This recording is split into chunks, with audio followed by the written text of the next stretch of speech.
This is All Things Caregiving from Breathing Spaces.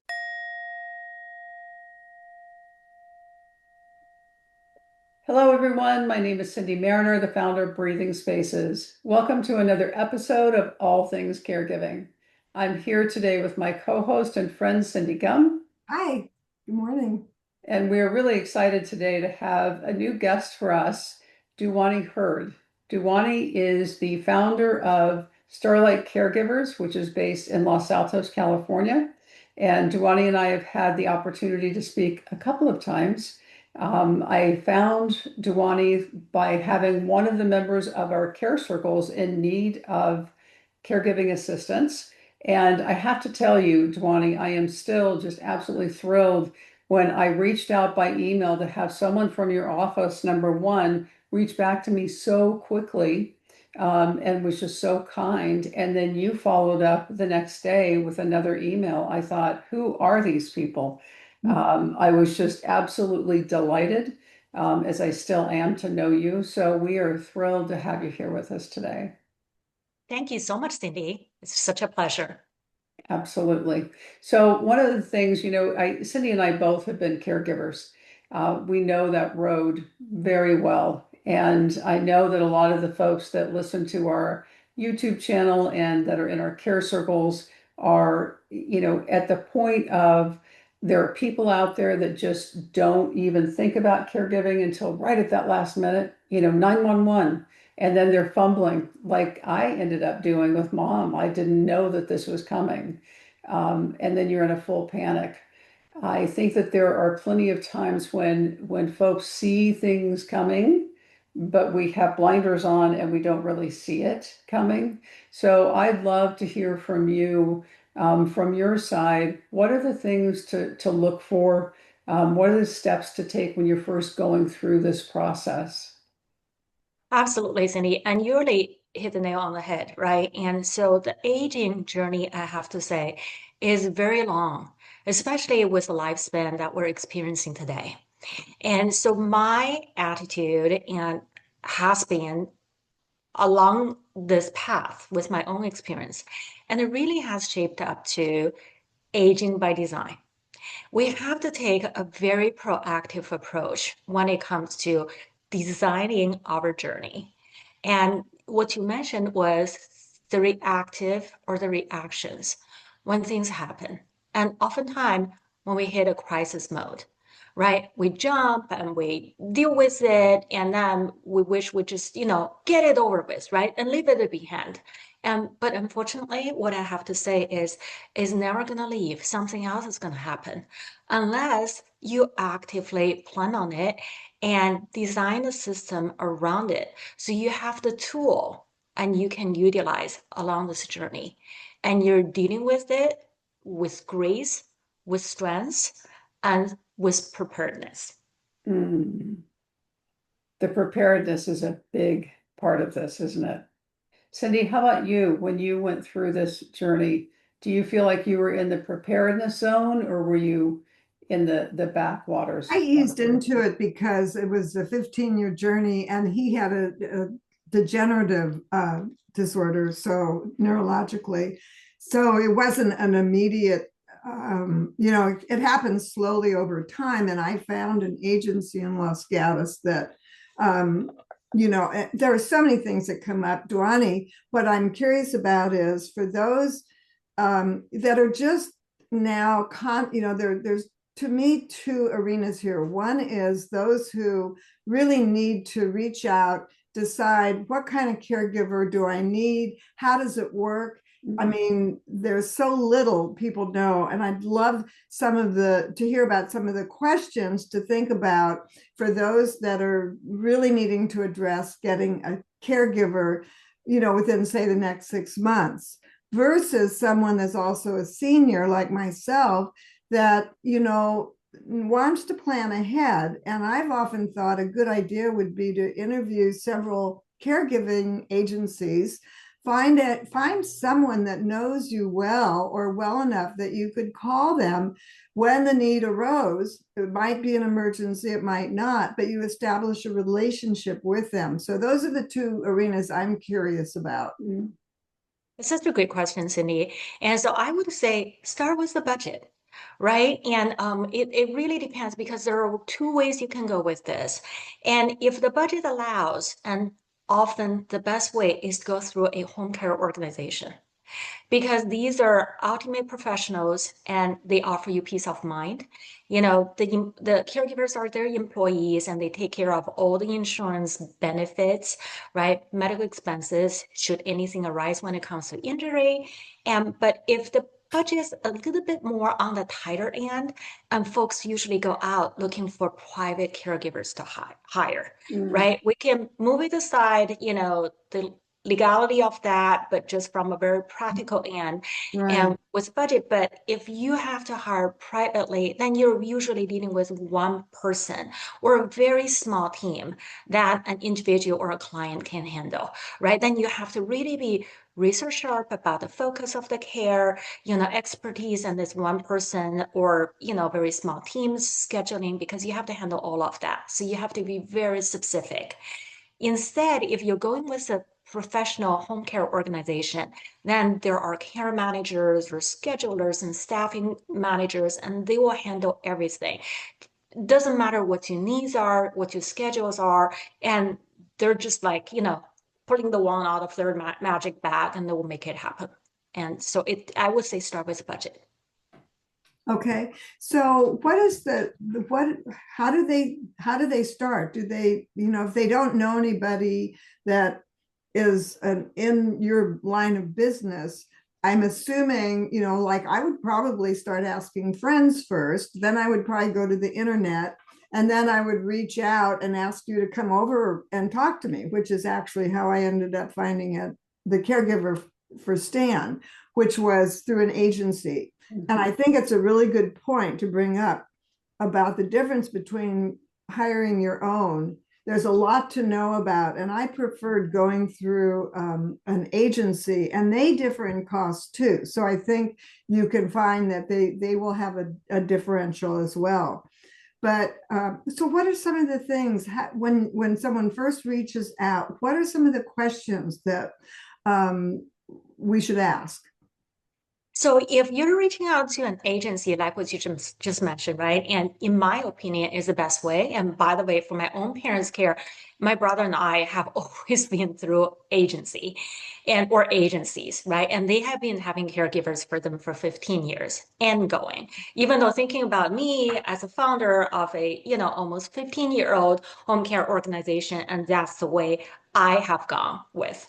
And so when first reaching out to a home care organization, and I would say have a list of questions ready, right? And typical questions are, how do you vet your caregivers, right? And the kind of like, are you a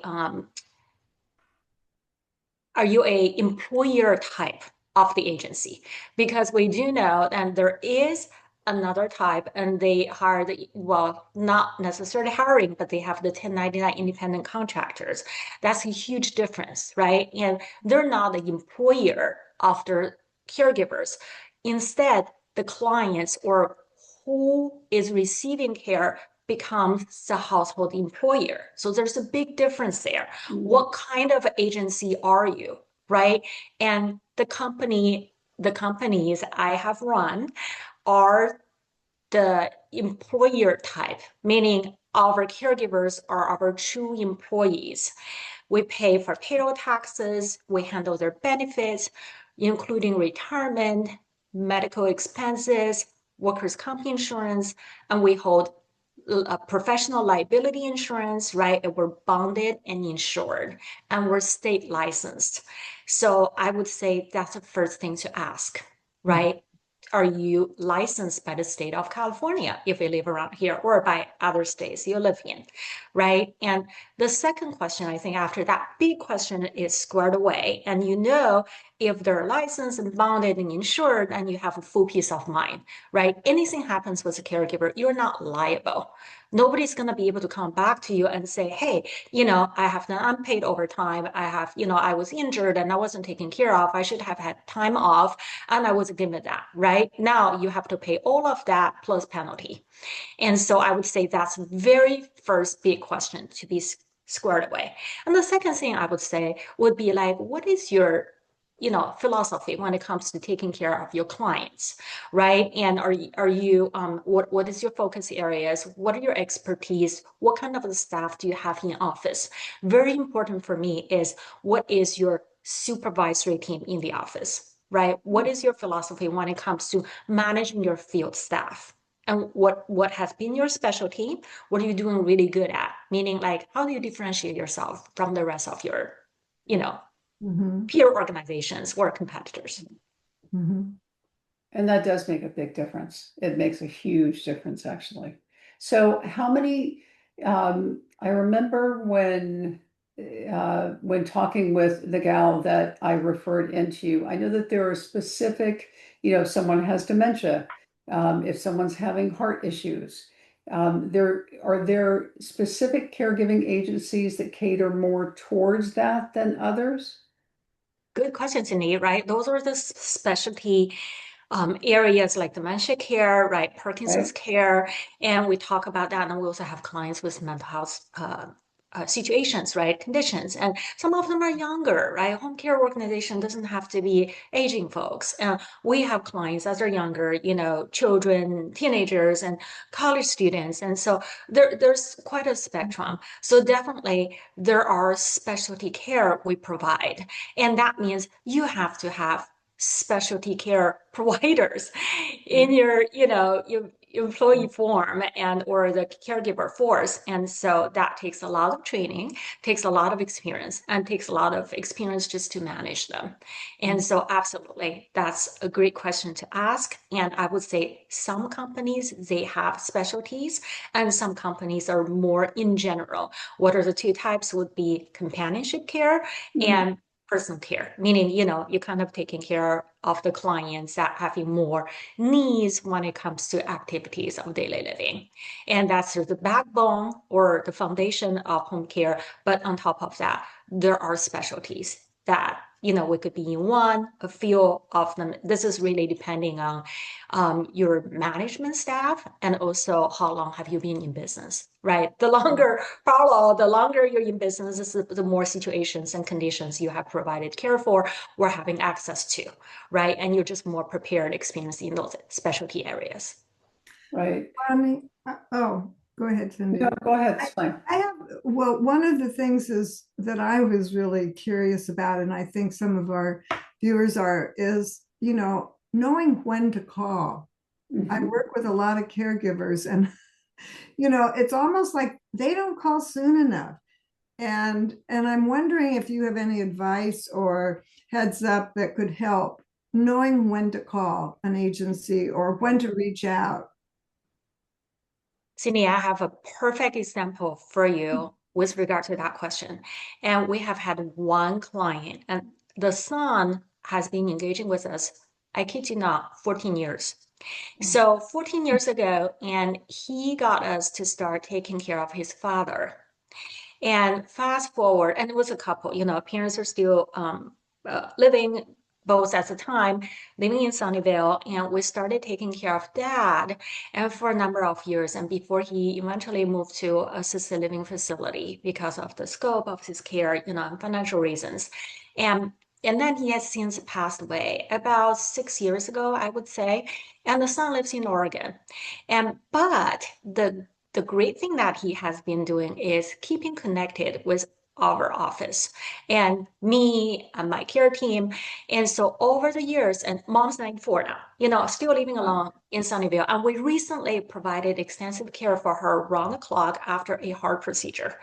And however, what he has done exceptionally well when it comes to planning was to circle back with us every few months, usually 6 to 8 months, right? Saying like, hey, I'm still here, mom's still doing well. And you guys are still on standby, in case something happens, right? Because she lived alone, right? And so anything could happen, but there has been a good support community around her, the neighbors, the church fans, right? And the distant relatives living in the Bay Area. And and also the son coming in, periodically to check in on mom. And however, it's always at the back of his mind, right? Should something happens, and there's this home care organization that knows my parents would kick in at any time.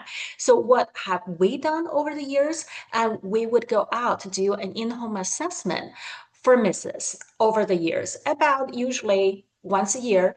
And we would go in, spend a couple hours, an hour and a half with her, and just to go over the checklist we usually do with our potential clients and checking in all the boxes, knowing her routine, her medical condition and her living situation, and just be prepared. All the documents are up to date. If anything happens to her, we kick in right away, start care at the moment she needs it.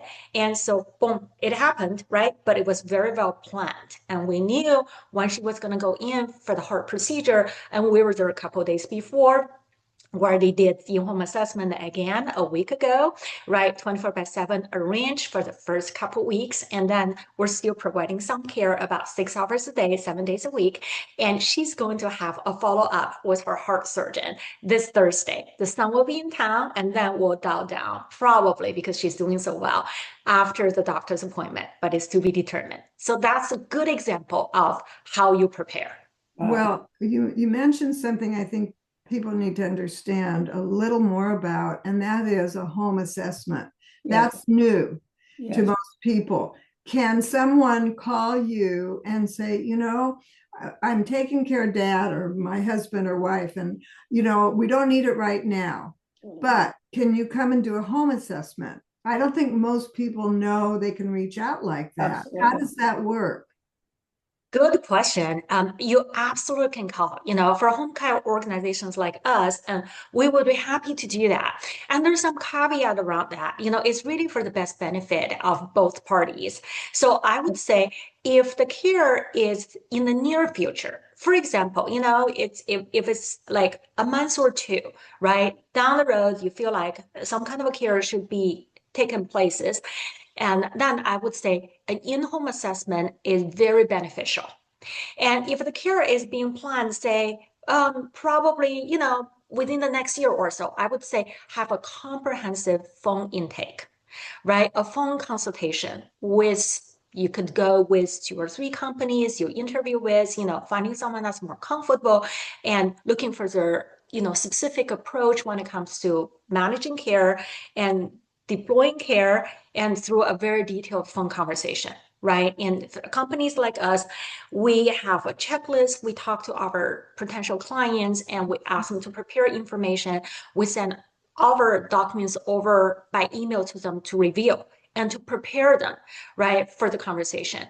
And we do a complimentary in-home assessment and to prepare actually to write a care plan. We have a very detailed care plan we write, and that's the tool our care managers use to supervise and orient our caregivers. So to be able to write that care plan, we must have an in-home assessment. And I would say in-home assessment usually is most beneficial about 2-3 weeks before the start of care. Because at that time, when we meet with the client in person, we would have a first-hand knowledge and experience of their mobility, right, and their speech and their interactions and their emotional status, and also how is a home set up, right? And are there small minor modifications we need to ensure the safety of the client? And so things like that, we would really be thinking actively in our mind and with our pens, and how do we ensure for the amount of care the client will receive will be really, really done very safely. So excuse me, but so that is if someone is anticipating needing a caregiver pretty soon. I'm thinking of the people that maybe the first step really is reaching out and doing a phone consultation. Yes. And then deciding after talking to the agency, am I ready really for a home assessment? Bring something in, right? Is it time? Is it time? Because that is where people stumble. And so what I'm hearing is make a phone call, pick maybe 3 agencies, maybe you get referrals or you go on the internet, however you get them, but take several. and talk to them, see what kind of questions they ask you, and me. Yes. And that would tell me a lot about an agency is, do they call, like Cyndi said, do they call you back if you Right. don't Number get them? one, right. Number one. And then, yeah, so, okay, that makes sense to me. And I think that's really helpful. Cyndi, what do you think? Oh, absolutely. Because I remember with mom, once she came back from the hospital, we didn't know really whether she was going to need care or not. Yeah. But I did reach out to a couple of companies, and the response that I got from a couple of them, well, I called probably five of them, but from responses from a couple of them really just was baffling to me about, well, I don't know if we're going to be able to have someone out or not. It was more of a chasing the tail versus being proactive as an agency. And what I hear from you gives me comfort and wishes that I knew about you, when that time was going through with mom, because I feel just comforted by what you're saying about how you follow up with people.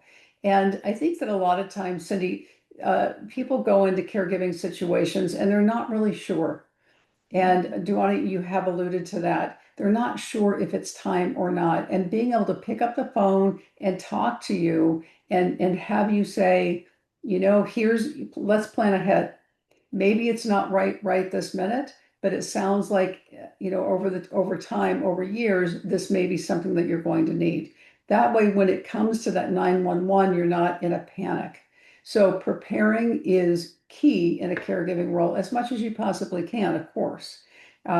With me, eventually with mom, it was in the hospital, at a 911 call, and then not having any idea of what was going to happen next. And then you go in, the hospital gives you the sheet, right?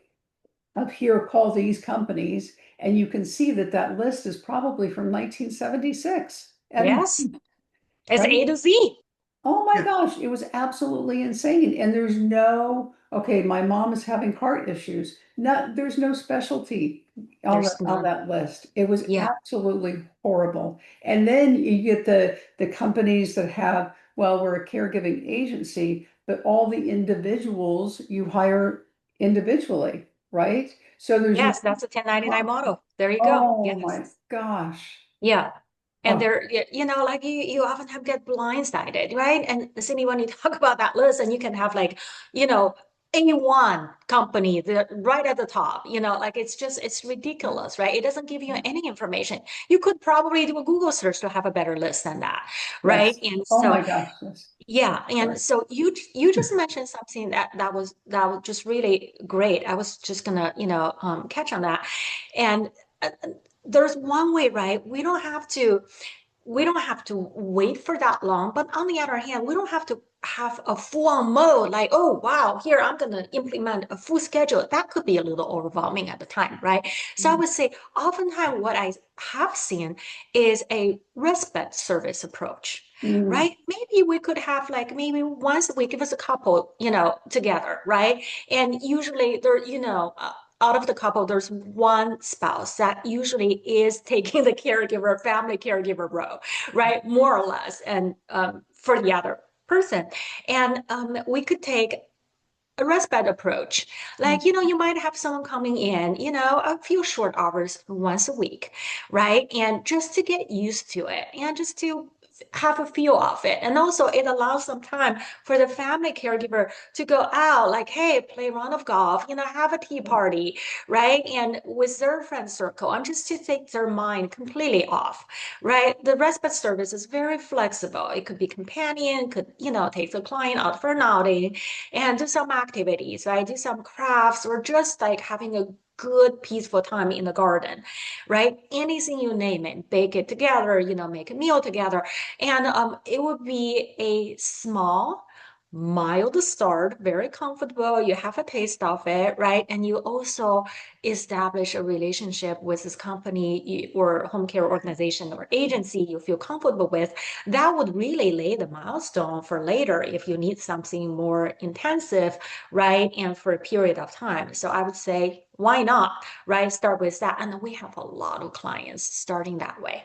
Sometimes Duanni, like, that brings up the respite. I mean, that's a Yeah. huge need right Huge. there. Besides easing into a relationship through that situation, what about all the caregivers that need to get away for a short vacation or to travel? They could start, I mean, they could have respite care from you as well, correct? yes, Right. absolutely. And people aren't, I think many caregivers don't think about that kind of respite care or just for themselves. They're not thinking of their own self-care.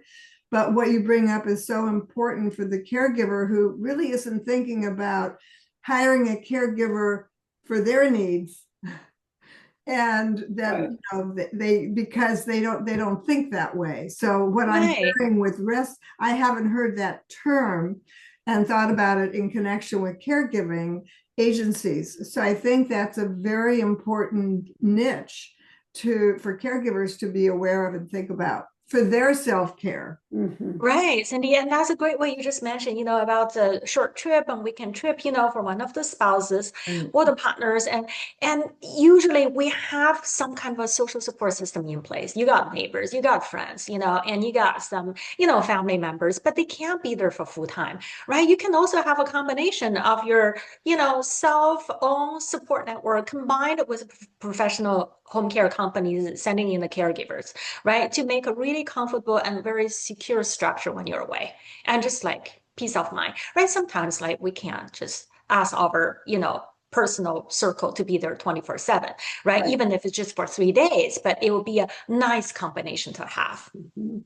Mhm. And So I no, think it's yeah. the more prepared that you can be. I mean, eventually we're all going to be there. You can't deny that. You can't put blinders on and say, no, I'm never going to need help. Well, that's a lovely concept, and I wish you well on that journey, and I hope that's the way that it happens. But if you don't start being prepared now, then you get yourself caught in some of those situations, and that's a tough place to be in. Yeah, absolutely, Cindy. Like, I mean, that what I've seen is I would call that the start of the revolution, right? And how folks are actively preparing for the aging past. And I have had potential clients that actually they have already become formal clients and they're in their 50s and they have nothing wrong with them, right? And they're just signing a contract and keeping it with us. And by saying that, you know what, I've seen this happening too many times with my parents, and I want to have this with you, right? I don't need anything now, but I want to come over and review with you periodically. But I have everything signed with you. If something happens to me and you're going to be the provider, but hey, it's not going to be a year or two down the road. It could be 5, 10, 15 years down the road, right? And but it's just like it's peace of mind for me to know that I have already planned for this. Right, even if it's the smallest thing as calling and saying, so tell me, what is it that you actually do?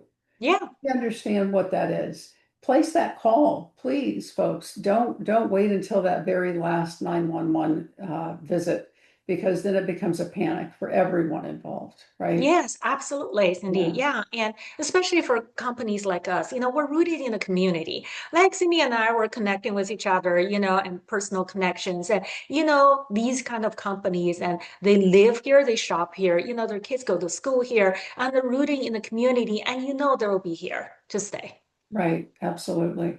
Duanni, it's been an absolute pleasure for us to be. I think we could sit here and talk for another 3 hours because there's so many caveats to this whole caregiving, aging in place, illnesses that can come up. I can't thank you enough for being part of this with us today. How can people get in touch with you? Well, thank you so much, Cindy. This is such a pleasure to have this conversation with you and Cindy. And our website is starlightcaregivers.com, and it's got our phone numbers and our emails, and we're so quick, responding to both. So feel free to contact us through our website and read our testimonials, right? And we run 24/7, and we are here. All the people you hear from are based here, right here on the peninsula of the San Francisco Bay Area. We're based in Los Altos, but we take care of San Mateo County and Santa Clara County when it comes to providing care services, right? You're not going to get your phone routed through it and answering machine from someone as a call center. No, every single office staff we have here, we have 10 of them, they live and, in our counties, and their kids go to school here. And so it's just gonna like you're talking to a friend in your community. Wonderful, wonderful. Thank you, Duanni, so much for being here today. Thank you, Duanni. Thank you, It's Cyndi. very helpful. Yes. Thank you. We Appreciate look it. forward to staying in touch. And by all means, if any of you have questions out there, please do feel free to reach out to Duanni or myself or Cyndi. And we look forward to seeing you on the next episode of All Things Caregiving. Take care. This has been All Things Caregiving from Breathing Spaces.